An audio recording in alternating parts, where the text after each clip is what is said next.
Item: SCP-1358. Code name: Northern Lights. Object Class: Euclid. Special Containment Procedures: the perimeter of SCP-1358 is to be fenced off and patrolled from 1930 to 07301 by guards dressed in local police uniforms, who are to rotate every 3.5 hours. Any sign of wear is to be repaired immediately. Unauthorized personnel are to be informed the area is restricted and ordered to leave. Those reluctant to do so are to be detained for questioning.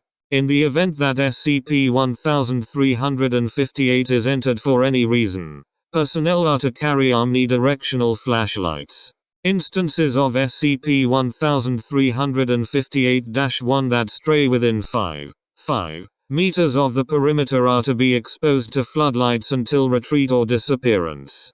Description: SCP-1358 is an area of land square kilometers, located in Canada. It is heavily forested, and experiences snowfall % of the year. For the majority of the day, SCP-1358 lacks any anomalous properties. From 1930 to 0730, SCP-1358 becomes inhabited by entities henceforth referred to as SCP-1358-1. SCP-1358-1 appear to be animated, illuminated outlines of humanoid figures.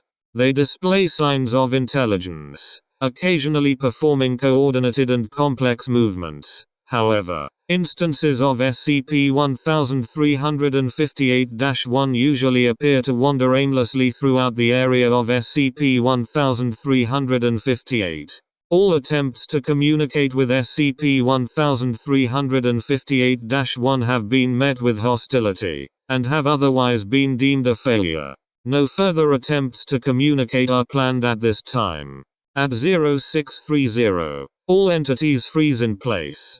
As the sun rises, the illumination of the entities appears to wane, the outlines blurring until SCP-1358-1 resembles solid masses of dim light. By 0730, all instances of SCP-1358-1 have faded completely. This effect can also be replicated with artificial light, although to a lesser degree, and will usually provoke the entity to retreat before disappearance. SCP-1358-1 display the ability to locate human life anywhere within the area of SCP-1358. In the event of human introduction into the area, all entities active within SCP-1358 converge on a subject until making contact. Subjects who come in contact with SCP-1358-1 involuntarily tense up, effectively paralyzing them. Instances of SCP-1358-1 then begin climbing up onto each other's shoulders, until level with the apex of the closest tree. The subject is then transported up this ladder and placed at the peak of the tree, where they remain until vanishing along with SCP-1358-1. This is unique to humans. Entities ignore all other fauna introduced to the area. How either the entities or the subject retain their balance is unknown at this time. Addendum 1358-A. Reports of unusual behavior by SCP-1358-1.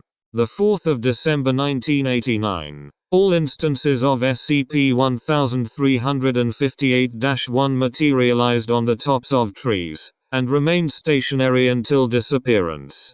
Humans introduced into the area were ignored. The 23rd of November 1992, at 0230, all instances of SCP-1358-1 joined hands and surrounded the nearest tree. At 0448, all instances of SCP-1358-1 disappeared spontaneously. The 15th of January 1997, at 1830, guards on duty reported hearing whispering. SCP-1358-1 did not appear until 0247.